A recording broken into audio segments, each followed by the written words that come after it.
ভারত এবং সাউথ আফ্রিকার টি-20 সিরিজ শুরু হওয়ার আগে আমি একটি ভিডিও করেছিলাম। সেখানে আমি স্পষ্টভাবে বলেছিলাম যে ভারত ফেভারিট এবং 4-1 এই সিরিজ ভারত জিতে নিবে। সত্যতা মিলল তো? চলেন ভিডিওটা আরও একবার দেখি। তবে যারা সাদাকে সাদা, কালোকে কালো বলতে শুনতে অপছন্দ করে থাকেন, তারা ভিডিওটা না দেখলেও চলবে। আগামীকাল শুরু হচ্ছে ভারত আর সাউথ আফ্রিকার মধ্যে 5 ম্যাচের টি-20 সিরিজ। 5 ম্যাচ টি-20 সিরিজের রেজাল্টটা কি হবে আপনাদের কমেন্ট দেখতে চাই। আমি বললাম 4-1, ভারত জিতবে 4টা, সাউথ আফ্রিকা জিতবে 1। আগামীকাল থেকে শুরু হতে যাচ্ছে ক্রিকেটের এক মহাযুদ্ধ। টি-20 বিশ্ব চ্যাম্পিয়ন ভারত এবং সাউথ আফ্রিকার মধ্যে এই মুখোমুখি হতে যাচ্ছে 5 ম্যাচের টি-20 সিরিজ। আজকের ভিডিওতে থাকছে ভারত এবং এই সাউথ আফ্রিকার মধ্যে পরিসংখ্যানে কে এগিয়ে আছে এবং এই সিরিজটা কার জয় লাভের সম্ভাবনা বেশি। আপনি যদি সাদাকে সাদা, কালোকে কালো বলতে শুনতে অপছন্দ করে থাকেন, তাহলে আসলে ভিডিওটা আপনার জন্য না, আপনি স্কিপ করে চলে যেতে পারেন। সাবস্ক্রাইব আর পেজে ফলো এগুলো তো একেবারেই প্রয়োজন নেই। তবে সাদাকে সাদা, কালোকে কালো বলিব, সাদাকে কালো, কালোকে সাদা বলিতে পারিব না, আর আইসক্রিম ব্যতীত কারো পা চাটিতে পারিব না। Hello viewers, it's me Roni bro, welcome to another new video. কথা বলছিলাম ক্রিকেটের মহাযুদ্ধ শুরু হতে যাচ্ছে আগামীকাল। সেখানে মোকাবেলা করবে বিশ্ব চ্যাম্পিয়ন ভারত এবং এবং সাউথ আফ্রিকা। সাউথ আফ্রিকা কিন্তু রানার আপ হয়েছিল কিন্তু, হ্যাঁ, টি-20তে। তো তাদের ভিতরে 5 ম্যাচের সিরিজ শুরু হতে যাচ্ছে। এই ম্যাচটায় মানে কালকে যেটা হতে যাচ্ছে সেটা দিয়ে মানে যে জিতবে সেই কিন্তু সিরিজে এগিয়ে থাকবে, যেহেতু 5টা ম্যাচ, প্রতিটা ম্যাচই গুরুত্বপূর্ণ এবং প্রতিটা দল চাইবে যে জয়লাভের জন্য।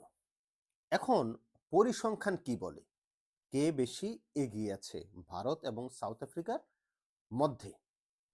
দেখেন, ভারত এবং সাউথ আফ্রিকা এ পর্যন্ত টি-20তে 31 বার একে অপরের মোকাবেলা করেছে, মুখোমুখি হয়েছে।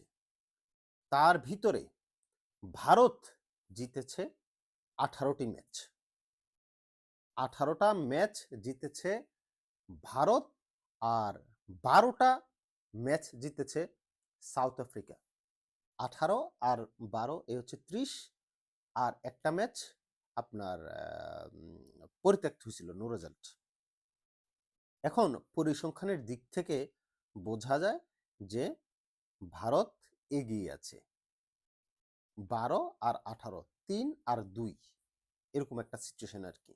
যেহেতু 18টা ভারত আর 12টা হচ্ছে সাউথ আফ্রিকা। টিম ইন্ডিয়ার সাম্প্রতিক যেই পারফরমেন্স, সেটা কিন্তু ঈর্ষণীয়। লাস্ট 4-5 বছর ধরে যেভাবে খেলছে তারা, সেটা অন্যান্য দলের জন্য ঈর্ষণীয়। এবং বিশেষ করে টি-20 ফরম্যাটটা আলাদাভাবে ভালো খেলছে। তার কারণ হচ্ছে তারা আইপিএলে খেলে অনেক বেশি, এবং আইপিএলের যেই কোয়ালিটি তারা মেনটেন করে, সেটা অন্যান্য ফ্রাঞ্চাইজিগুলা, অন্যান্য দেশের লিগগুলা সেটা মেনটেন করে না। যার কারণে আইপিএল খেললে তাদের এক্সপিরিয়েন্স অনেক বেশি হয়, আর এটার প্রভাব কিংবা এটার রেজাল্ট আপনার ন্যাশনাল টিমে ওরা রাখছে। যার কারণে অন্যান্য দল টি-20তে ইন্ডিয়ার সাথে খুব বেশি একটা পেরে ওঠে না। এখন যদি আমি বলি লাস্ট সবশেষ 5টা ম্যাচের ফলাফল, তাদের ভিতরে আর কি, মানে তাদের মানে ভারত আর সাউথ আফ্রিকার ভিতরে, তাহলে বোঝা যাবে যে ভারতের দাপট কতখানি। ভারত লাস্ট 5টা ম্যাচের ভিতরে 4টা ম্যাচ কিন্তু জিতেছে, আর সাউথ আফ্রিকা জিতেছে মাত্র একটা ম্যাচ। 15 নভেম্বর 2024 সালে ভারত জিতেছিল 135 রানে। 13ই নভেম্বর জিতেছিল ভারত 11 রানে। 10ই নভেম্বর সাউথ আফ্রিকা 3 উইকেটে জয় হয়েছিল। 10 নভেম্বর, ওই যে 24-এর কথা বলতেছি সব।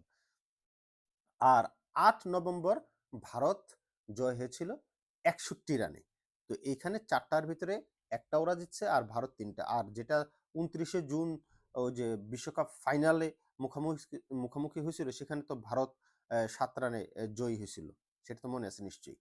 তো এই হচ্ছে তাদের লাস্ট 5টা পরিসংখ্যান। তার মানে ভারত এগিয়ে আছে সাউথ আফ্রিকার চাইতে লাস্ট 5 ম্যাচের হিসাবে 4-1-এ। তার মানে অনেকখানি এগিয়ে আছে, তাই না?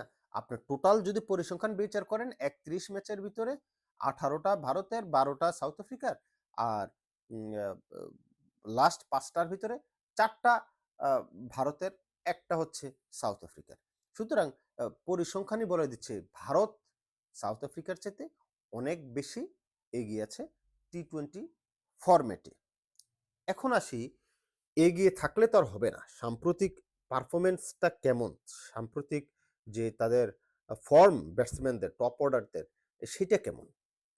দেখেন, টিম ইন্ডিয়ার যেই মানে যে জায়গাটায় অনেক বেশি এগিয়ে যায় তাদের টপ অর্ডার দিয়ে। অর্ডার দিয়ে কেন এগিয়ে যায়? তার কারণ হচ্ছে আপনার অভিষেক শর্মা। অভিষেক শর্মা একাই কিন্তু ভারতের মানে ইনিংসটা বিল্ড আপ করে দেয়। সে আপনার ২০ ওভার বা ১৫ ওভার থাকার লোক না। সে হচ্ছে ৩-৪ ওভার, ৫ ওভার থাকবে। পাওয়ার প্লেটা কাজে লাগিয়ে সে আউট হয়ে যাবে। ম্যাক্সিমাম টাইম এটাই হয়। আর যদি টিকে যায় ১০ ওভার, তাইলে তো রান খবরে আছে ভারতের। তো যে জিনিসটা আমি দেখলাম লাস্ট কিছুদিন ধরে, সে পাওয়ার প্লেটা এমনভাবে কাজে লাগায়, এসেই মারমুখী।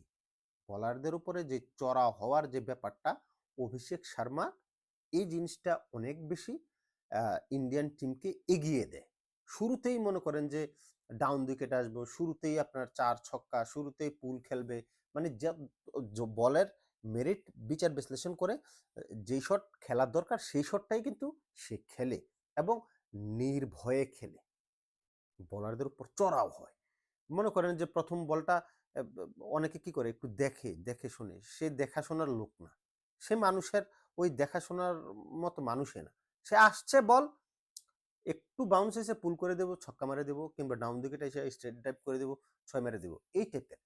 তো পাওয়ার প্লেতে টিম ইন্ডিয়ার সবচাইতে কার্যকরী ব্যাটসম্যান হচ্ছে অভিষেক শর্মা, এবং তার উপরে ডিপেন্ড করে মানে টোটাল রানটা কোন জায়গায় সেট হবে। সে যদি শুরুতে আউট হয়ে যায় একরকম হয়, আর সে যদি আপনার ৫-৬ ওভার থেকে যায় তাহলে আরেক রকম হয়ে যায়। টোটাল সিনারিওটা ডিফারেন্ট হয়ে যায়। এটা ডিপেন্ড করবে অভিষেকের রানের উপরে, যেটা বললাম। তো যতটুকু আমি দেখেছি অভিষেক শর্মাকে, অভিষেক শর্মা একাই আসলে টিম ইন্ডিয়ার টপ অর্ডারটা, আপনার সিনারিওটা চেঞ্জ করে দেয়। টপ অর্ডারের মাইল মানে স্টোনটা সেট করে দেয়। টোনটা সেট করে দেয় বলতে, আইসে যখন ৪-৬ মারে, তার পরবর্তী যে ব্যাটসম্যান আসছে সে তো এসে আসলে ব্লক করতে পারে না। কারণ হচ্ছে অভিষেক শর্মা তো আইসে ভাই ৫-৬ বলে ২০-৩০ রান করে ফেলে। ১০ বলে, ১২ বলে বা ১৫ বলে হাফ সেঞ্চুরি করে ফেলে। তার উপর আবার ওই যে কিছুদিন আগে কি আলী একটা ট্রফি হলো না, মুস্তাক আলী ট্রফিতে সে আপনার ৪৪ বলে ১৫২ রান করছে সম্ভবত।